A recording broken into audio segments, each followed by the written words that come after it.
Hello everyone. Uh, we have already seen the notion of permutation and permutation groups. So let me go back to it. Go back to the definition of the permutation group Sn. Sometimes it is also called the symmetric group. So the permutation group of this set 1 up to n that consists of all the permutation of this set 1 up to n, and we have seen through this exercise, I hope which you have worked out by now, that the set of permutations of a set X forms a group under under composition of functions. Okay, and the permutation group of the set 1 up to n, this is called the symmetric group of degree n, and this is usually denoted by Sn. And we have introduced the array notation. I think somewhere, yeah, here. So you have used the array notation, so where we write down the elements of the domain of a function. We usually be focusing on bijections only, and then next and right below this elements x1 and x2 and x3, we write down the images of x1 and x2 and x3 respectively, and so on for x4 and x5, etc. uh, yeah, so most of these lectures and few coming lectures are going to evolve around permutation groups, and yeah, and it will also evolve a bit around, or a lot around, this array notation. Great. uh, yeah, okay. So let's start. Okay, so suppose we start with an element sigma of the permutation group Sn, or of the symmetric group Sn. Yeah, so sometime I'll be calling it permutation group, sometime I'll be calling it symmetric group. So they both are the same. I mean Sn. Okay, of course I'll be highlighting. Anyway, so let's take an element sigma from Sn. So sigma is a bijection from 1 up to n to 1 up to n, right? And following the array notation, we write down the elements of the domain of sigma, and next to and right below 1 and 2 and 3 and 4, we write down their images under this permutation, or under this bijection sigma. So this images of the image of 1 is sigma of 1 by, by convention, or by notation, by our notational convention, and the image of 2 is sigma 2, image of 3 sigma of 3, and so on. So the permutation sigma is equal to this. Okay, so this is the array notation, and this denotes the permutation sigma. Okay, so sigma is equal to this. Okay, this is straightforward from the convention of array notation. And again, just to remind you the definition of composition, so if you have two permutations sigma and tau, then sorry and then the composition is the following. So if you start with an sorry if you look at the composition of sigma and tau, and if you apply it to an integer I between 1 up to n, then this is defined to be sigma applied to the integer that you obtain after applying tau to I. Okay, so then sigma composite tau is equal to this, right? So right below 1, you write down the image of 1 under sigma composite tau, which is sigma applied to tau of 1. Right below 2, you write down the image of 2 under the permutation sigma composite tau, which is by definition sigma applied to tau of 2, and so on. Okay. Okay, great. And okay, so let's look at a few specific elements of Sn for some specific values of n. So for instance, you can start with this. So this is an element of S3. This element of S3, uh, this sends 1 to 3, and it sends 2 to 1, and it sends 3 to 2, right? So 1 goes to 3, and then 3 goes to 2, and then 2 goes to 1. Let me put it in a somewhat circular fashion. So here 1 goes to 3, 3 goes to 2, 2 goes to 1. Looks like a circular thing, right? Anyway, so for example, here if you look at this element of S7, uh, So you can ask me, how do I know that this is an element of S7? Recall that whenever you have a permutation, in the array notation, the convention was to write down all the elements of the domain first. Okay, so from here I know that this is a function from 1 up to 7. So this is an element of S7, and this sends 1 to 6. As you see, it sends 1 to 6, and then now we go to 6. 6 goes to 2, and 2 goes to 1, and 3 goes to 3, 4 goes to 4, 5 goes to 5, and 7 goes to 7. So here 1 goes to 6, 6 goes to 2, and here 2 goes to 1, right? And how about the rest of the elements? 3 and 4 and 5 and 7. So 3, 4, 5, they go to themselves. 3, 4, 5, and 7, they go to themselves respectively. Okay. So this element of S7 fixes 3 and so whenever I say it fixes 3 and 4 and 5 and 7, I mean that 3 goes to 3, 4 goes to 4, 5 goes to 5, and 7 goes to 7. Okay, that is, these elements go to themselves. Okay, so now for example, if you look at this element of S7, you see that 1 goes to 5, and then 5 goes to 2, and then 2 goes to 7, and then 7 goes to 1. So let me write it down.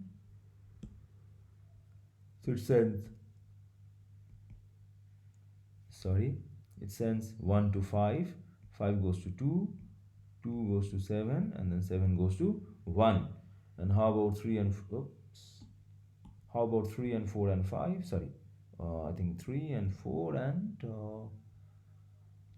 6. Yeah, so 3 and 4 and 6, they go to themselves. So they're kept fixed by this permutation, by this element of S7. Okay, so this kind of permutations where you get to see some circular picture. So where you see that here there are kind of there were four, how to say, let me use the word nodes for a while. So here you get to see 3 nodes, 1 and 2. Here's the first, second, third, or maybe first, second, third.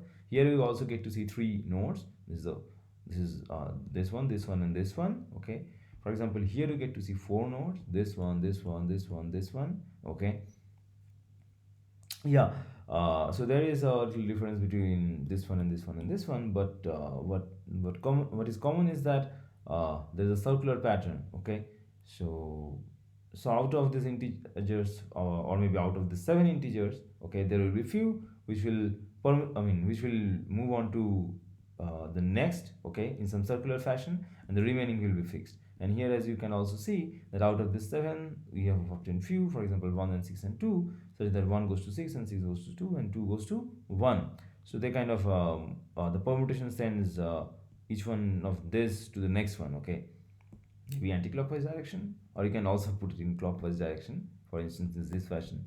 So 1 goes to 6 and 6 goes to 2, or 2 goes to 1. So the direction doesn't really matter whether this is clockwise or anti-clockwise. The point is that you can find few elements from 1 up to 7 such that, and order them, okay, such that one of them, so each one of them goes to the next one. So 1 goes to the next one, and next one is 6, and 6 goes to the next one, which is 2 here, and 2 goes to the next one, which is 1. And the remaining elements are fixed, so which is I think 3 and 4 and 5 and 7. So here also this is a cycle. So among 1 to 3, you have found few elements, in fact 1 and 2 and 3. And if you order them as 1, 3, 2, then 1 goes to 3, and 3 goes to 2, and 2 goes to 1. And the remaining elements among 1 up to 3, which are where there is none, okay, so they are fixed. Anyway, so such elements, such permutations have got a, let me enlarge a bit. Yeah, such permutations have got a specific name. They're usually called cycles. Okay, now let me formally introduce the notion of a cycle, the definition of a cycle. So if you have an element sigma of the permutation group or the symmetric group Sn, then such an element is called a cycle. Okay, as you have seen by now. So if you can find maybe 4 integers, 1 and 5 and 2 and 7, or maybe bunch of integers a1 up to am, okay, of course in the set 1 up to n, such that the ith one goes to the I plus first one. Okay, so a1 goes to a2, a2 goes to a3, and so on. Let me write it down. So a1, it should go to a2, and then a2 should go to a3, and am minus 1 should go to am, and am should go to a1. Okay, so that's what I have written down. Okay, so a sigma of ai should be ai plus 1 for any I between 1 up to 1 up to m, strictly less than m, and the mth one, okay, so a sigma of am that should go to a of 1.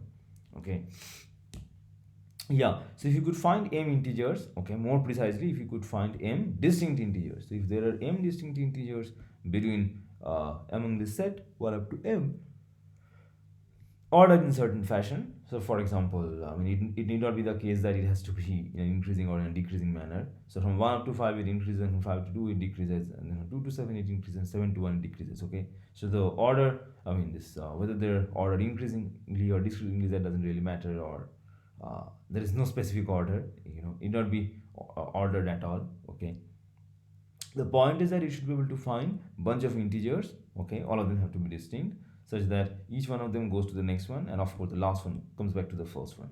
Okay, so if you have a permutation sigma inside Sn, okay, if you have an element sigma inside Sn such that there are m distinct integers a1 up to m satisfying this condition, then we say that this element sigma of Sn is a cycle. Okay, and just something that I just forgot to mention, that yeah, so this bunch of elements will be sent to each other. Okay, each one will be sent to the next one, and the last one will come to the first one, and the remaining elements has to be fixed. So for instance, here 3 4 3 4 6 that were not listed among this 1 and 5 2 and 7, so 3 4 6 they got fixed, right? And here if you see that 3 4 5 7 they got fixed. Okay, so the remaining elements has to be fixed. Yeah, so sigma of k has to be k for any integer k lying outside a1 up to am. Okay, so for any integer k lying outside a1 up to am, it has to be so that sigma of k is equal to k. Okay, so if both this condition holds, so let me highlight that there is an and here. Okay, so this is really crucial. Okay, yeah, so then we say that such a permutation sigma is a cycle, and there is a notational convention, one new notational convention to introduce, that in this situation the cycle sigma is noted by this in this fashion: a1 a2 till am. Okay, and this is called a cycle of length m. Okay, okay, great. So this m is same as this m. Okay, just one few just an immediate remark. So if you look at this cycle a1 up to am inside a symmetric group Sn, then note that this just give me a moment. Yeah, so note that this cycle a1 up to am is same as this cycle a2 a3 am till a1, right? Because the notation, they appear a bit different. This starts with a1 and this starts with a2, but again, if you go back to the definition of a cycle and the convention of our notation, then the cycle sigma, as we have defined above, or as you have been described above, so it is denoted by a1 up to am. Okay, so by the convention, a1 goes to a2, and then a2 goes to a3, and then a3 goes to a4, and am minus 1 goes to am, and am goes to a1, right? So this one sends a1 to a2, a2 to a3, and then am comes back to a1 once again, and this cycle sends a2 to a3, a3 to a4, and then am minus 1 to am, and am to a1, and then a1 goes back to a2. So these two cycles are same by our convention, right? Great. Yeah, so let's try to have few examples. So let's go back to our essentially the first example. Okay, the first non-commutative example, S3. Okay, so the elements of S3 can be expressed in the array notation in this form. Okay, and one can observe that all these elements of S3, all of them are cycles. Okay, in fact you can try to write things down, that this, which is the identity map, this is just this, right? So yeah, so one goes to the next one, which is just one, right? This is perfectly allowed. So in this definition of a cycle, one can perfectly take m to be equal to 1. Okay, it is not that m has to be larger than 1, but m can be 1. Okay,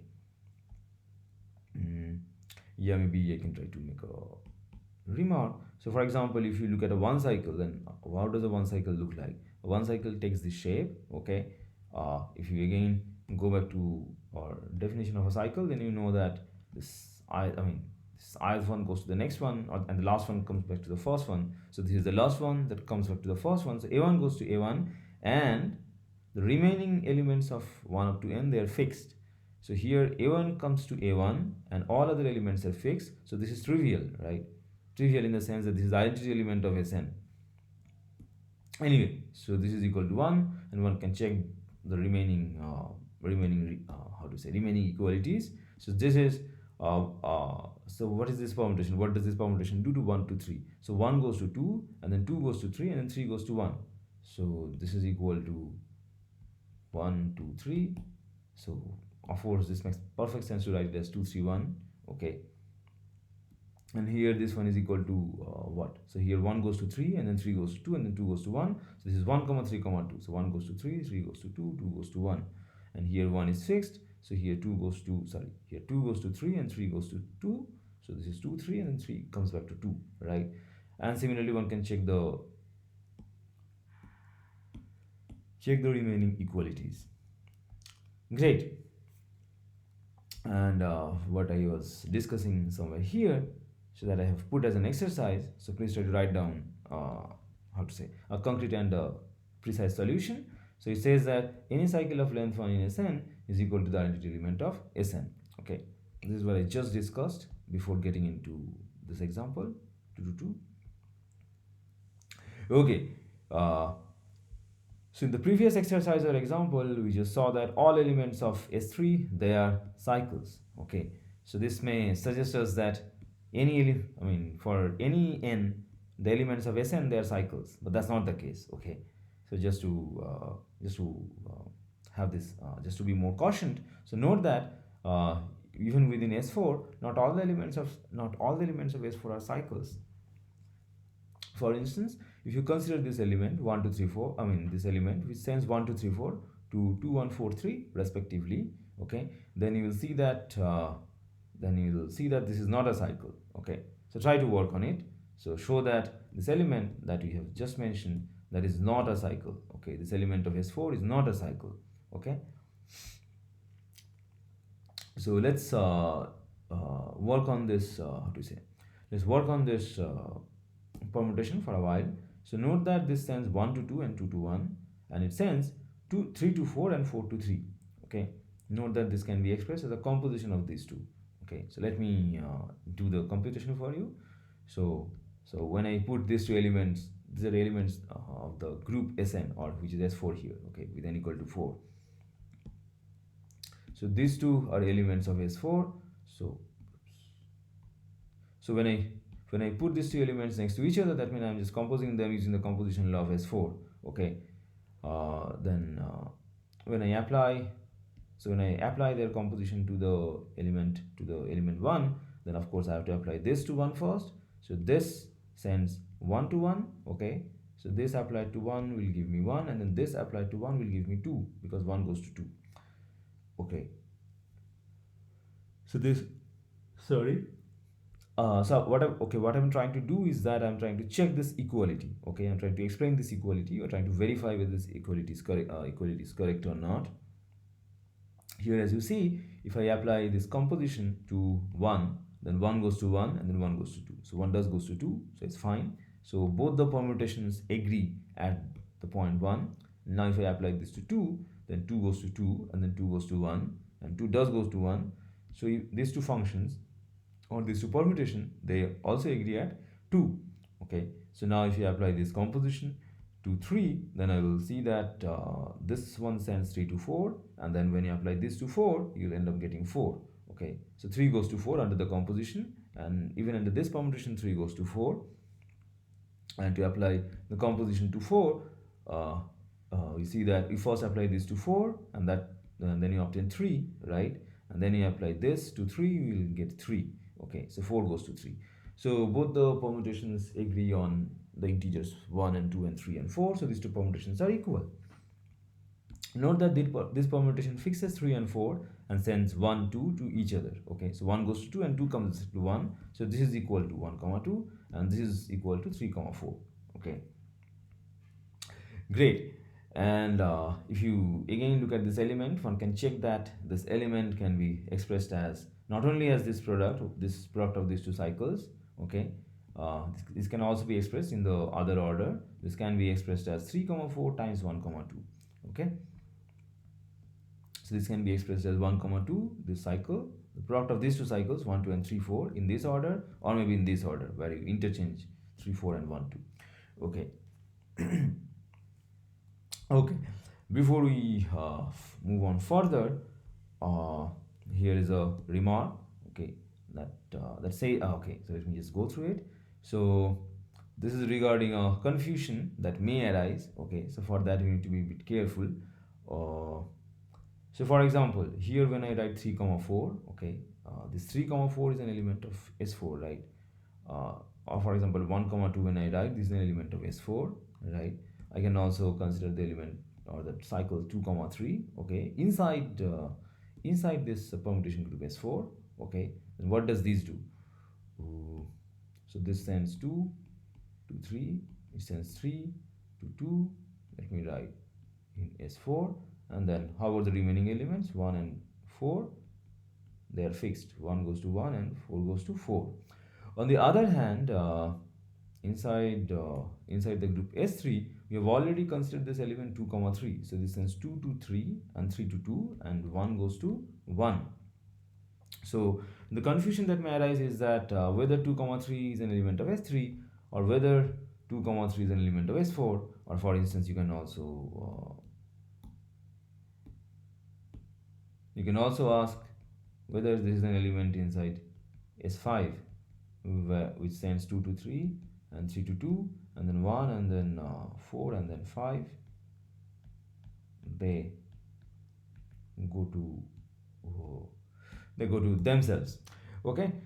So here, so there is a room for confusion, but this wouldn't arise if you remain careful. So the point is that such elements, so while dealing with cycles, it is important to clearly specify the ambient group that we have in mind, okay. So here while dealing with 2 comma 3, of course it was we did not, for example in this sentence it did not really specify, but from this context it was clear that we are within this group S3, okay. So this makes perfect sense to write in this fashion.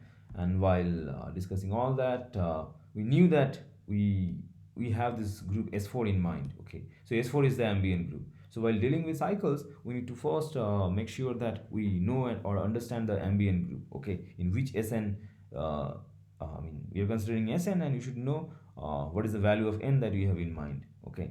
Otherwise that may lead to some confusion. Okay, great. So it is important to indicate or understand the ambient permutation group, okay. Yeah.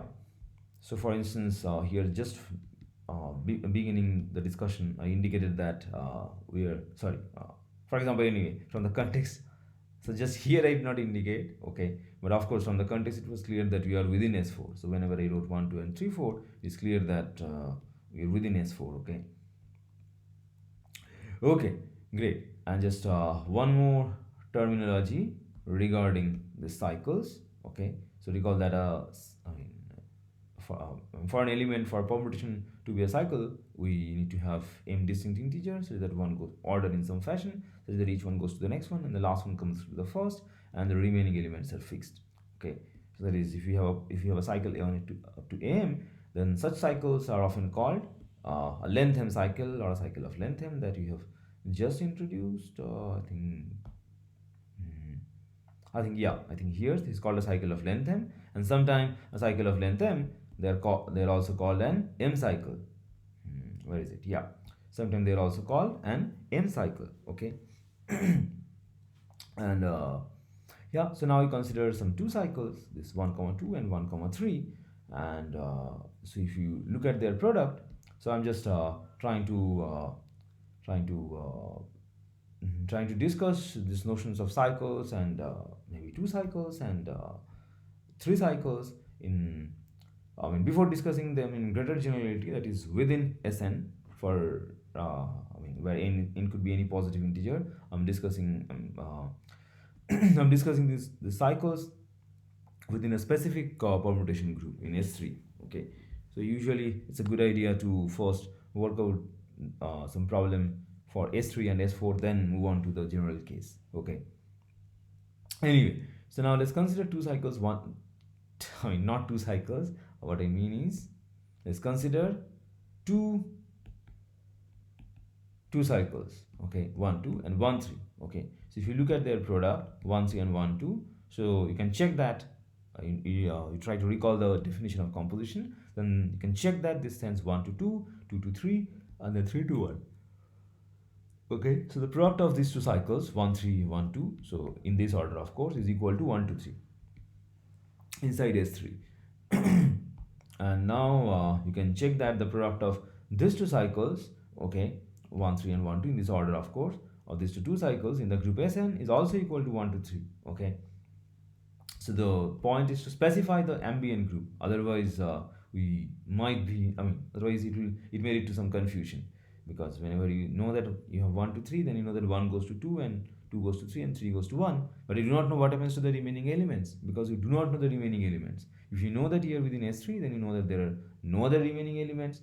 If you consider this within S4, then you know that there is one remaining element, namely 4, and so on. Okay, great. Now if you consider this three, how do you call it, two cycles. Okay, if you consider two cycles inside S4, that is 1 2 1 3 and 1 4, these two cycles, and look at their product in this order of course, then you will see that their product stands 1 to 2, 2 to 3, 3 to 4, and then 4 to 1. So this is equal to 1 to 3 4. So do you see some pattern here? So here here we obtain 1 2 3. Okay, and you see that we obtain them as a product of 1 2, and then before that we had 1 3. Okay, and here you have 1 2 3 4, that is obtained as a product of 1 2 and then 1 3 and then 1 4. Sorry for mentioning them in the reverse order, maybe I should say 1 4 and 1 3 and 1 2. Okay, yeah, so maybe you already see some pattern, and what you are able to probably guess or imagine, that is true. Okay, so we'll get into that in a while. So before getting into the more general statement, let me fix another terminology. So these two, we call two cycles as transpositions. Okay, a cycle of length 2 is called a transposition. Okay, great. So today we have learned this notion of a cycle. So this is called a cycle of length m, or an m cycle, and two cycles, they take a specific they occupy a specific position in the study of permutations. They are called transpositions. Okay, yeah, from this equalities, this one and that this product is equal to 1 to 3, yeah, you could guess that such a cycle I0 I1 I2 till Ik can be expressed as the product of I0 I1 and then I0 I2 and then I0 Ik. Okay, so this product of these transpositions is equal to this. Of course, this is implicit that these integers are distinct. Okay, so if you start with k plus 1 distinct integers between 1 up to n. Okay, so here k is a positive integer, so k is at least 1. So then this cycle of length k plus 1 can be expressed as product of transpositions. Okay, great.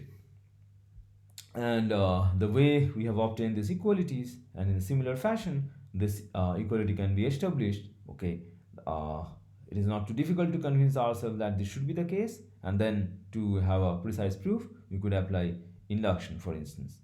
Okay, or something which looks apparently similar to induction.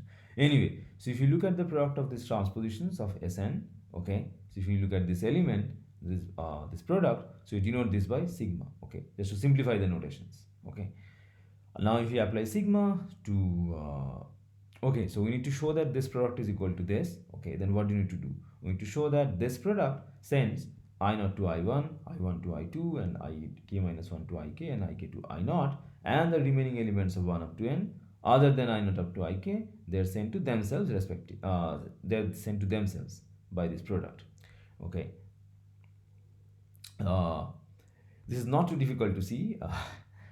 If you sorry, if you apply this to I naught, for instance. Okay, so then you first apply the last one to I naught, and then you apply the remaining to I naught. Okay, so if you apply the last one to I naught, what do you get? You get I1, because this transposition sends I naught to I1, so you get I1.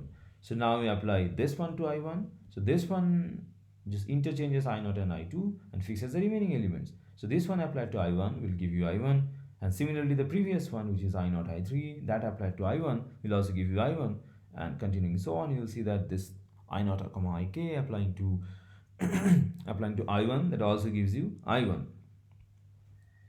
Okay, great. Yeah, and now if you take if you take an Ik, or rather IR, for some R between 1 up to k, strictly less than k, that is, you are taking some element from here. Okay, either I1 or I2 till Ik minus 1. Okay, then the product, then this product applied to that I sub R. Okay, so what will we get? So let me group these products in let me group this rather let me decompose this product into two factors. So we first consider the permutation still the R plus 1th one, or R plus first one, and then we consider the permutation of the two cycles starting from the I naught IR to I naught I1. So all of them applied to IR, what do you get? So all of them, this product applied to IR, that gives us I naught. Why? Because the elements next to I naught comma IR will fix IR. Okay, all of them. So I have to apply this one to IR, and that gives me I naught. And now when I apply this one to I naught, I get IR plus 1. Okay, when I apply this one to I naught, I get IR plus 1, and all of them fixes IR plus 1. So I get IR plus 1. And similarly, one can show that sigma applied to Ik gives you I naught, and one can also show that for any integer from 1 up to n other than this I naught or till Ik, they will be fixed by sigma. Okay, then this proves this equality. Okay, the proof of this lemma is, I mean, practically no different from establishing this equality. Okay, but you need to be more careful with the notations and so on. Okay, great. And again, there is a room for confusion. Here note that sigma is applied to IR. Okay, so you're applying the product of, or maybe just let me go back to the first one. So here sigma is applied to I naught. So all this these permutations, I mean the product of these permutations is being applied to I naught. So here I naught within parentheses does not denote a one cycle. Okay, so here we are applying this function or this permutation to the element I naught of their domain. Okay, so please do not get confused. So here I naught and IR and then Ik and all that, they do not they do not denote one cycles. Okay, they do not denote and one cycle. Okay, or maybe there is a typo, maybe they do not denote one cycles. Okay, anyway, so now if you maybe move on to some higher essence, for instance S5, and pick up this element. Okay, one can check that this element of S5 can be written as product of two what we have are cycles. Okay, so this permutation of S5, this element of S5, can be expressed as product of these two cycles. Okay, one can also check that one can write them in the other order. So the same permutation can be expressed as 2, 4 times 1, 3, 5. Okay, so these two are two disjoint cycles, and a while before, by disjoint I mean the entries here have nothing to do with the entries here. Okay, and a while before we also saw some such decomposition. Yeah, so here within S4 we decompose the same permutation, this permutation, as 1 2 times 3 4, and also as 3 4 times 1 comma 2. Okay, so the point I'm trying to make, or the notion I'm about to move on to, is the following. Suppose you have got two cycles, A1 up to AK and B1 up to BL. Okay, then they're said to be disjoint if these two sets have no integer in common. Okay, if these two sets, A1 up to AK and B1 up to BL, these two sets have no integer in common. Okay, then you say that these two cycles are disjoint. Okay, okay, great. And now earlier we saw that 1 3 5 and 2 comma 4, the product of these two is independent of the order. If you write 1 3 5 times 2 4, or if you write 2 4 times 1 3 5, you end up getting the same element of S5. And and a while before we saw that if you look at the product of these two cycles, which are disjoint, right? Because the integers, because there is nothing common between these two integers and these integers here. Okay, so the product of these two cycles is independent of their order. 1 2 times 3 4 is same as 3 4 times 1 2. Okay, yeah, this is in fact quite straightforward. Once you have already observed it, to establish that if you take two disjoint cycles, sigma and tau, okay, then their product, it doesn't depend on their order. So sigma tau is same as tau sigma. So this is quite elementary to see once you have already observed few specific instances, and this proposition is crucial. Okay, we will be using this information over and over again in the upcoming results or the problems or the exercises that we'll be discussing or we'll be working on. Okay, great. uh, yeah, so sigma times tau is same as tau times sigma. Okay, so since they are disjoint cycles, one can write down sigma as a1 up to ak and tau as b1 up to bl, where these two sets are disjoint. Now again, to show that these two are equal, you apply sigma tau to ai and you apply tau sigma to ai, you'll end up obtaining the same element of 1 up to n. And now if you apply sigma tau and tau sigma to some bj, then you will end up obtaining the same element of 1 up to n. Okay, and now if you take an integer r, which is not among these ai's or not among these bi's, then sigma tau applied to r and tau sigma applied to r will lead you to the same element r. Okay, okay, great. Then you have just established that sigma tau is same as tau sigma. Okay, just go through these proofs. So these are better understood when you carefully have a look at the notations, but what I just explained is the proof. Okay, in fact, while writing down in equation form, equations are better understood when you go through them on your own. Okay, anyway. So you have just established that product of two disjoint cycles doesn't depend on their order. So sometimes we say that yeah, we say that, sorry, we say that disjoint cycles commute. So that's a way to keep these statements in mind. Okay, so disjoint cycles commute. So that is what we have just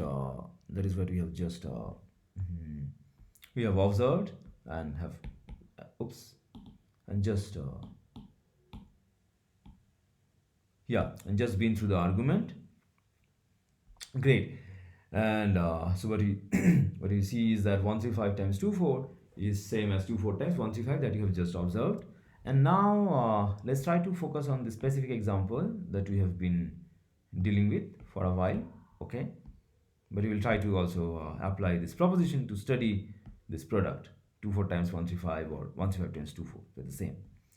So this exercise asks us to apply this proposition, or one can use this proposition to determine the order of this element. Okay, so whenever you have an element of a group, then one of the first questions that you can ask is to have a look at their order, right? Okay, so this is something that you have already seen or you already know. In, I mean, you've seen, I think, in exercise form in some of the problem sets, or maybe in the lecture notes itself. That if you have got two commuting elements of a group, okay, that is GH is AG, and if you know that the subgroup generated by G and the subgroup generated by H, they intersect at the identity element only. Just give me a moment. Sometimes we write that this is E by abuse of notation, but to be more precise, we should put E within curly brackets because this intersection is a set or a subset of the group G.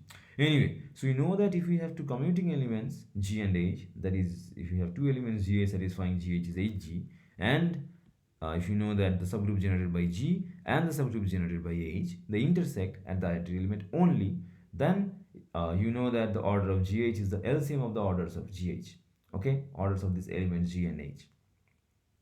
So the order of then to understand the order of these two elements, sorry, order of the product of these two elements, you first observe that these two commute, okay, 1 3 5 and 2 4 commute, okay, they commute by the above proposition, or you can also say that we already knew that they commute by this previous example, by example 236.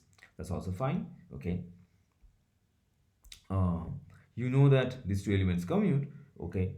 So their order, so the order of sorry, the product is equal to the LCM of the orders of these elements G and H, and you know that the cycle has got order 3 and this element 2 comma 4 has order 2. You can check that this cycle 1 3 5, it has actually got order 3, okay. You can check that, and this element 2 comma 4 has order 2.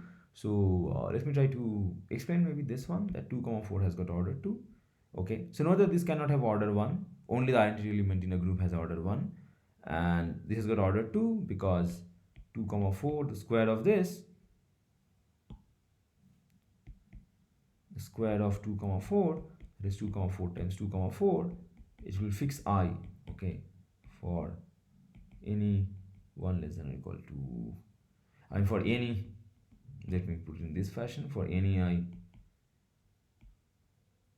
other than 2 comma 4, and I leave it as an exercise for you to show that if you apply to 2 or 4, you will get back the same element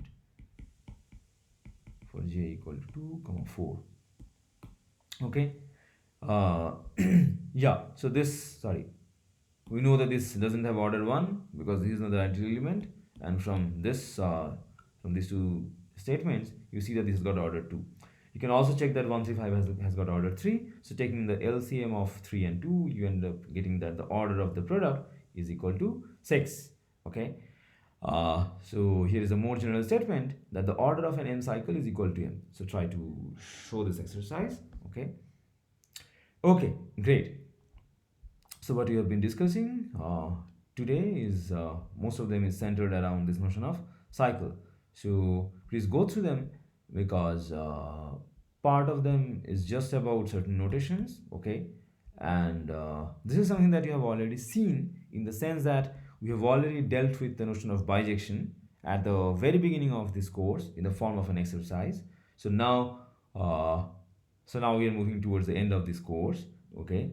And as promised long before, that will learn the initial stuff, or at least some of the initial stuff, where things were somewhat naive. At the very first 1 or 2 lectures, we will be more concrete and will be more precise, okay. And here we have already started discussing this permutation group Sn that consists of the bijections from 1 up to n to 1 up to n, and you will see that we'll learn at least a few more interesting statements involving or a few more interesting properties of this group Sn, okay. Okay, great. And with this we conclude this lecture.